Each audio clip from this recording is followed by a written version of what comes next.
Good morning to you. It is Thursday, November 3rd at 9:30 a.m. I had the opportunity, the fortunate situation that some tickets to last night's exhibition fell into my lap, thanks to my brother. My dad commented on yesterday's quick cast that I needed to wish my brother a happy birthday. So, happy birthday, brother of LB or brother of Boiler Down. I don't even. He's never had a label on here before, and I'm not gonna tell you his name because I mean, how would you figure? What would you do with it? Anyway, so my brother turned 50 years old this year, so and he gave me his ticket, so that was a good deal. Yeah, but thanks for tuning in. It is Purdue is unofficially 1-0. It does. Yeah, last night's game really doesn't matter much, but it showed us a bit about what the future might hold for this Purdue basketball team. I'll talk a little bit about that here in a second. Before I do, let me thank the maker of this T-shirt that I'm wearing, Martin Vintage. Head over to martinvintage.com. Get a shirt like this one. This one talks about the old oaken bucket on the back. Inner boiled at checkout. Get 15% off. That's a pretty darn good deal. martinvintage.com. And when you're on campus Saturday, I just rewatched my quick cast from yesterday and said tomorrow, which would be today. There is no football game today in God's country. So I apologize if you're on campus right now because you heeded my advice and went to West Lafayette. Yeah, I'm sorry for misleading you. It's Saturday. Purdue plays Iowa on Saturday at noon. And if you're there, head over to AJ's. And before you go over there, go to eatajs.com, pre-order, get some good stuff, and enjoy a pint, enjoy a burger, enjoy I love the mac and cheese bites because I'm a health nut. Eatajs.com on Vine. AJ's is on Vine, not EJ. Eatajs.com is on the interwebs. So anyway, yeah, Purdue beats up on Truman State. I don't know anything about Truman State, honestly. What I do know is Purdue won 102-57, had just four turnovers in the entire game, 28 assists. Zach Edey led the way. He had, I think, 23 points, shot 8 of 9, led the team in rebound with, I think, 7. I'm going to bring the box score up here. He had 7 rebounds. Like I said, he led everybody in rebounding. Braden Smith had 6. Trey Kaufman-Renn had 6 as well. Trey Kaufman-Renn had 15 points. Brandon Newman had 13 points. David Jenkins had 12 points in his debut as a Boilermaker. And Caleb First had 11. A lot of positives here. A lot of neat stuff happened at the game. If you got to watch it and you paid for BTN Plus, I apologize to you and yours. That's a horrible waste of money. I got burnt by BTN Plus once. I'm not going to get burnt again. Last time I did it, it was a horrible feed. It was glitchy. I heard they had some problems last night, according to people on Twitter. So if you did that, I apologize to you. I'm not giving them an extra nickel. I'm glad BTN exists, but I don't like BTN Plus at all. I think it's awful. I think it's a bad service. Regardless if it's an exhibition or a preseason game, I just don't like it.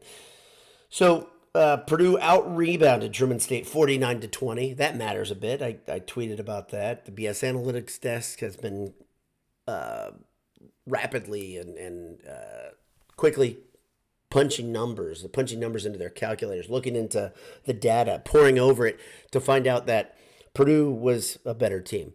Purdue completely overmatched Truman State. There's no doubt about it.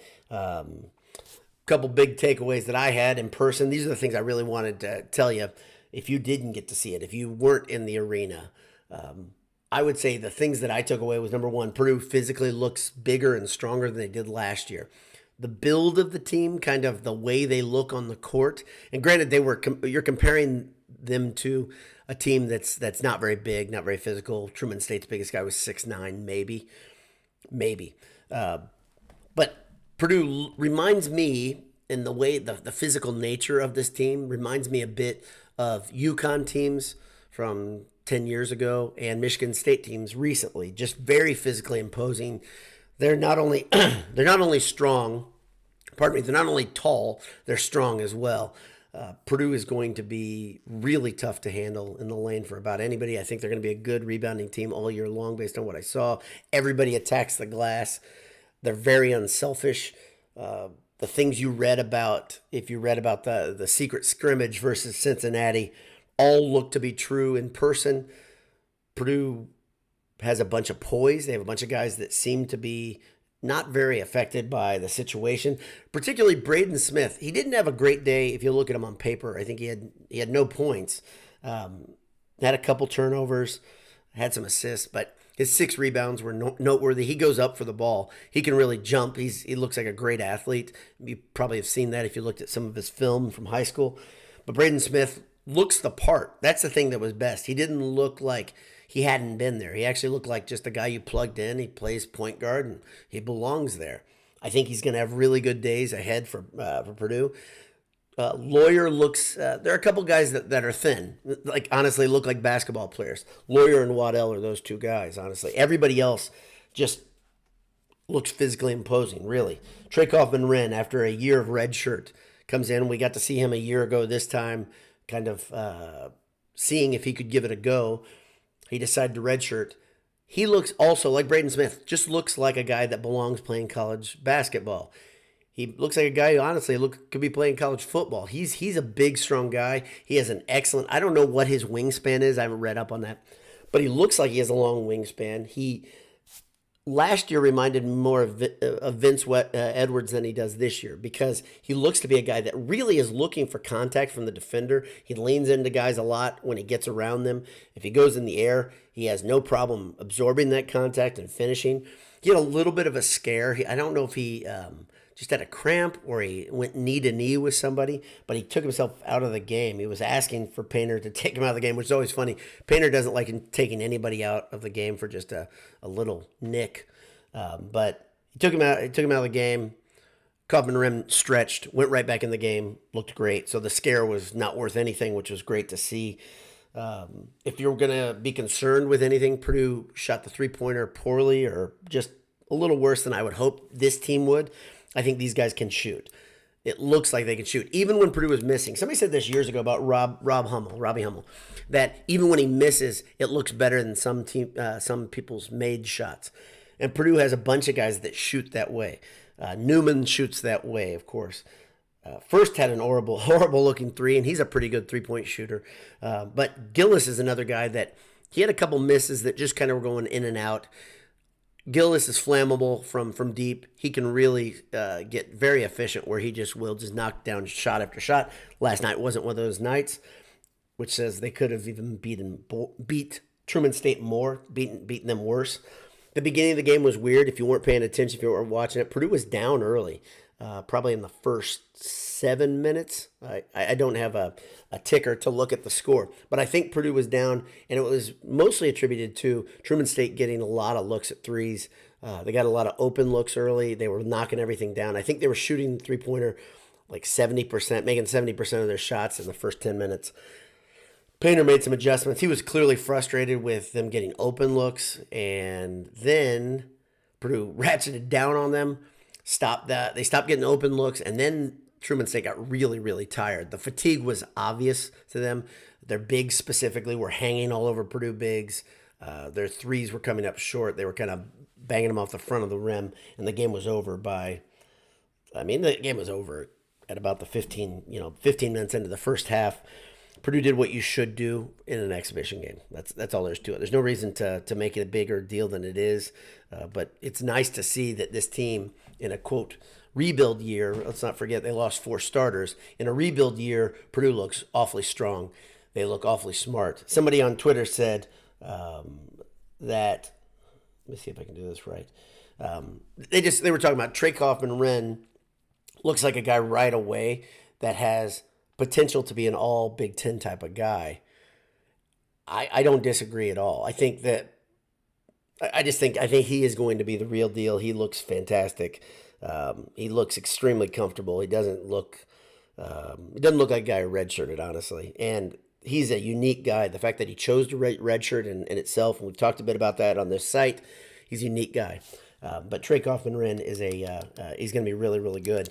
One thing an observation, if you weren't there, if you didn't watch it on Big Ten Network, the paint crew was absolutely in mid-season form. They were amazing. A couple times, in fact, I felt a little bad for the Truman State guys because they were riding them like they do.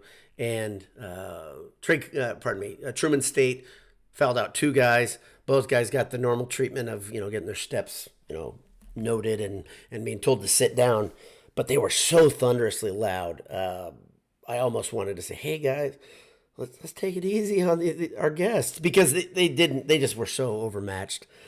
So the big takeaway, though, like I said, Purdue follows up a 20-point win over Cincinnati in a secret scrimmage with a very sound whipping of a team that doesn't belong on the same court as them. They're just doing what you're supposed to do at this point. It'll become real. I think they play again the next week.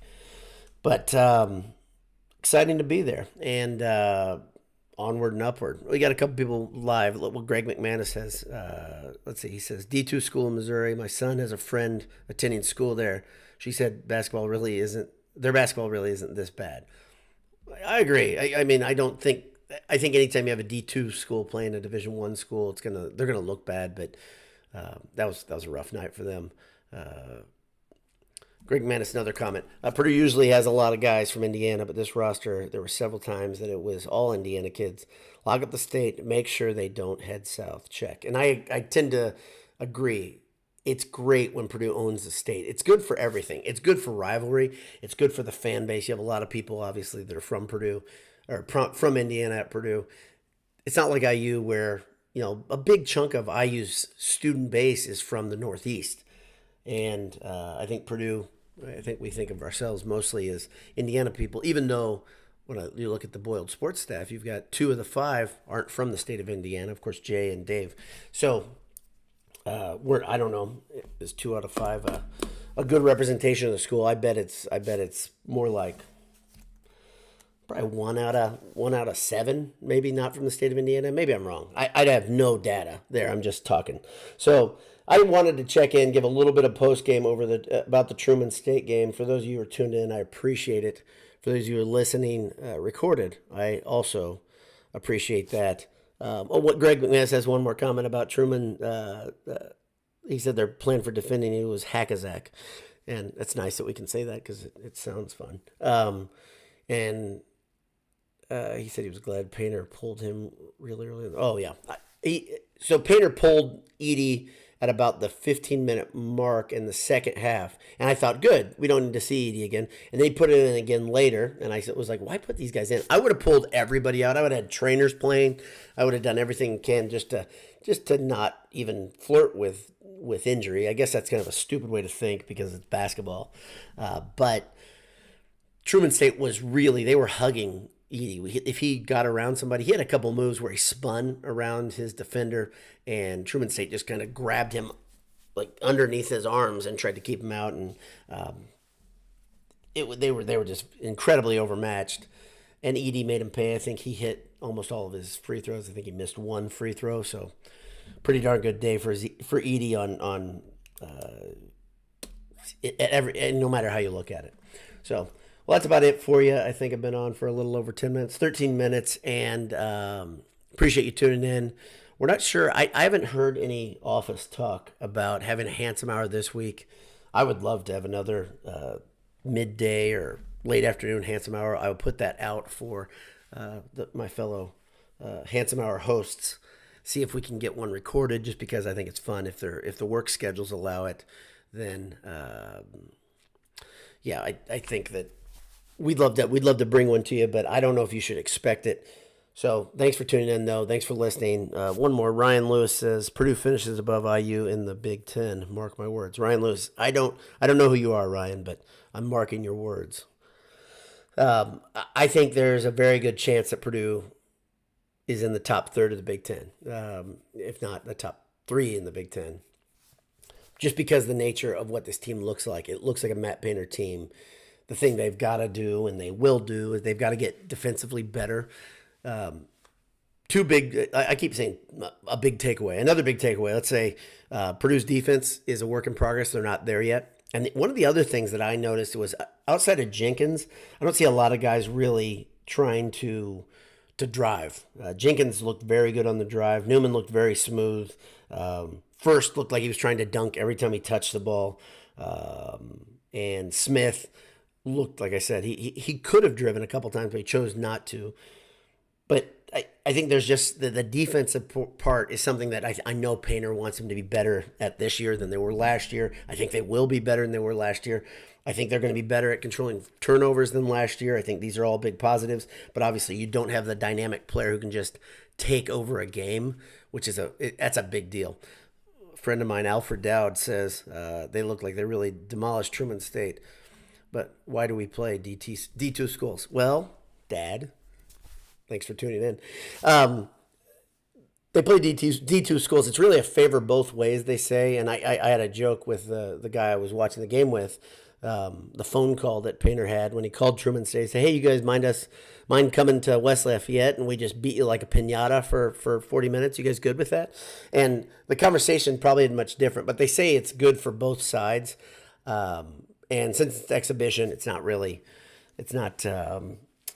I don't think it matters that much. That said, this pre-con schedule is a weak one, especially for Purdue. And it might be perfectly designed for this team as they tune up and get to know each other.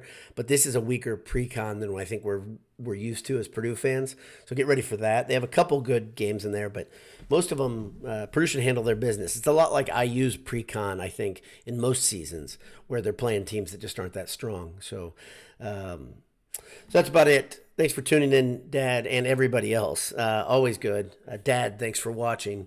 Have a great day. Hammer down. God bless you. We'll talk to you soon. See ya.